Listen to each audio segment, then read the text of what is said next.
Hello, nice of you to join us on News Track at this moment. I'm DOMINIC IWHIWHU. Our top stories this hour. President Bola Tinubu on Monday visited former military president General Ibrahim Badamasi Babangida at his hilltop residence in Minna, Niger State, where the both discussed the state of the nation.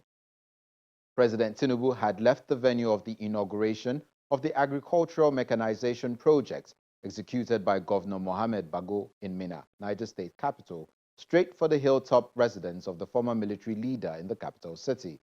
Although details of the meeting is unclear, sources told Channels Television that the meeting lasted over an hour, bordering on the current situation of the country, with the host governor Mohamed Umaru Bago also in attendance.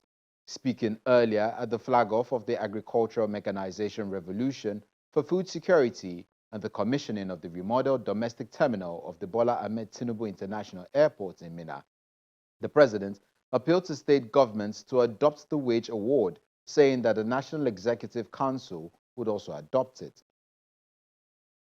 The impeachment saga of the deputy governor of Edo State, Philip Shuaibu, continues as the State House of Assembly says it will resort to substituted service to serve the impeachment notice. The Speaker of Edo State House of Assembly, Blessing Agbibaku, announced this during plenary on Monday, March the 11th. According to him, Mr. Shuaibu has refused to acknowledge the impeachment notice sent to him from the court through DHL courier service. Mr. Agbibaku said the impeachment notice to the Deputy Governor Philip Shuaibu will now be served through a publication in the national dailies.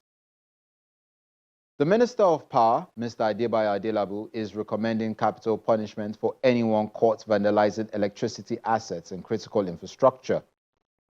The minister stated this in Abuja during a meeting with heads of agencies in the sector. Mr. Adelabu explained that the recommendation is part of the new power policy document that the federal government is pushing through the National Assembly. He also announced plans to increase power generation to at least 6,000 megawatts of electricity in the next 2 weeks, stating that the current 3,000 to 4,000 megawatts generation is unacceptable. He adds that the Nigerian Bulk Electricity Trading Company is working out the final figures that will see to the payment of debts owed generation companies. On the foreign scene, Haiti's Prime Minister Ariel Henry has agreed to resign following weeks of mounting pressure and increasing violence in the embattled country.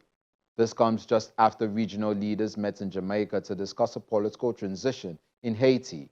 Mr. Henry, who is currently stranded in Puerto Rico after being prevented by armed gangs from returning home, announced by video that his government will resign immediately after the installation of a transition council.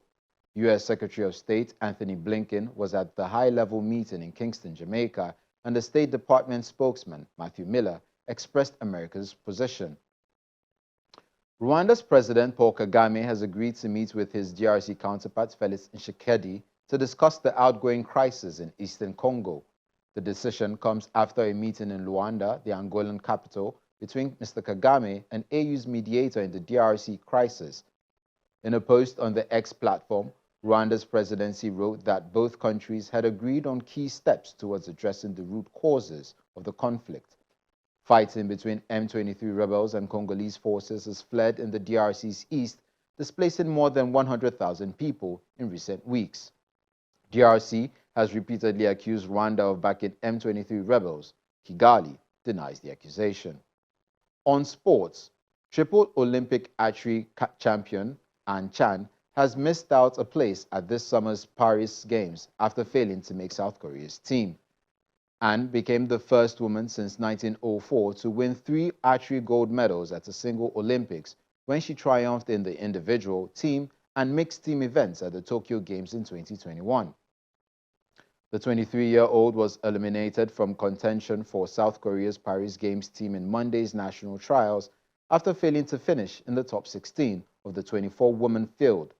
South Korea are in dominant force in the world archery, particularly its women archers, who have won gold at 9 consecutive Olympics since the event was introduced in 1988.